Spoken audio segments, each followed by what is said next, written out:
Okay, so pick 33, round 2 underway. I won't be making one of these videos for every single pick in day 2, but I'm going to do it for a decent amount. I have about like 24 left just for the entire rest of the draft, so be on the lookout.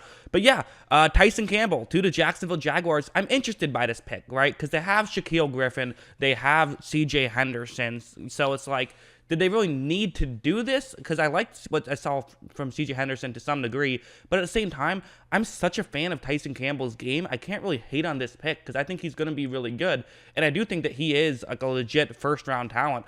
And I think that him falling this far, it's really a blessing. I think he's someone who can be incredibly talented, and I'm trying to pull up where I had him on my big board. Yeah, I had him at 16 overall. And so we'll get into the film study and just talk about what I like about him as a player. So let's start off with this play. Not necessarily the biggest thing that I care about when it comes to corners, but it is something I do care about. It's something that matters to me, and it's something that I think that Tyson Campbell does really well, which is just being able to make a tackle. I think his size could be a bit concerning for some, given that while he is 6'2", he's only listed at 185 pounds, so that's very skinny. You would assume that he wouldn't necessarily be the best tackler, but that would be a false assumption because watch this play.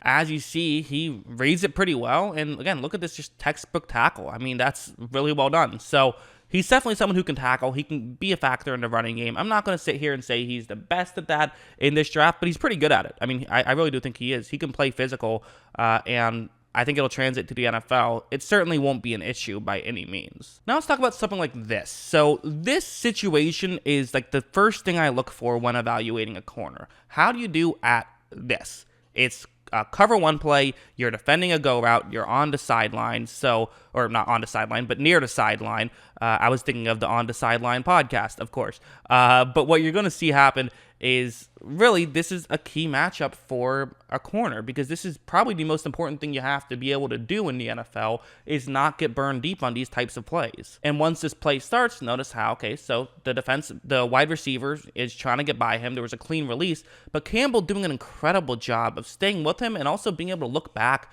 and look up towards the ball. So he's not just going to, make sure that he makes it a tough catch. He wants to knock it down, make there be no catch. That's his idea on this one. And that's what he does. As you see, he knocks it away. So, yeah, really incredible play. And, he has incredible speed. It doesn't look like he has sub 4.4 speed, but he certainly has sub 4.5 speed. So he has good enough speed and great ball skills. So when you have good speed and great ball skills, those really translate well. So my only critique is I would maybe like him to be just slightly faster, but he's certainly really fast, so I'm not that concerned about it.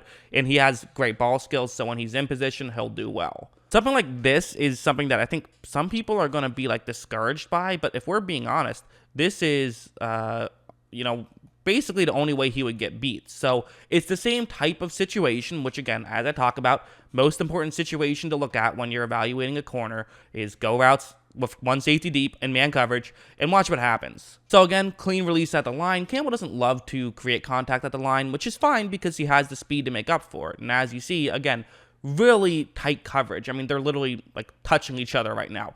This is going to take a perfect throw and a great catch for completion. And for my money, I'm okay with that. I'm okay with you giving that up because the chances are, as a corner, you're not too often going to have the play I just showed you where you make there be no chance of a completion.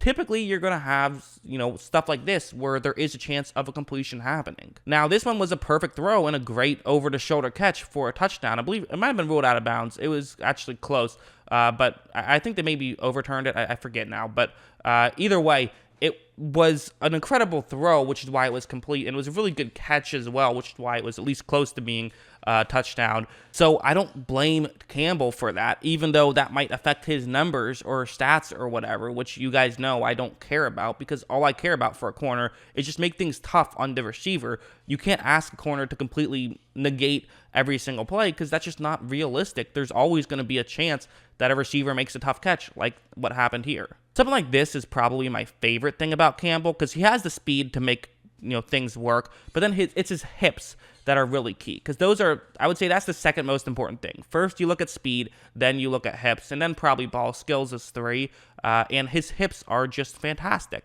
So on this play, it is going to be, again, similar thing, cover one man coverage play. This time there's, it's not a blitz, but it's the same effect. But also this time, what's the key difference here is it's not a go route. Instead, it's just going to be a route to the sideline, which could mean that Campbell could get in trouble. Watch, right when this play starts, you notice how Campbell, this isn't great because he's turned his back towards the sideline that the route is going, which is not a good situation. And I would argue this is not necessarily, it's kind of almost set up due to bad positioning pre-snap. I think he could have been a little bit in better position, whether that's closer to the sideline or maybe closer to the line of scrimmage to begin with, because he does have great speed. So not great lineup, but I'm not going to be too concerned about that. But watch how when he cuts back, Campbell is still able to come into the play. I'm going to show the other angle, which will really show how he does this. Look at him twist his hips like that, and not only did he knock it away, he probably should have had the interception there. He got both hands on it, so obviously I don't blame him for not getting the interception, but I do credit him with just that incredible hip movement to go all the way from facing the wrong way to facing the right way, and he didn't even twist backwards because he wanted to keep his eye on the ball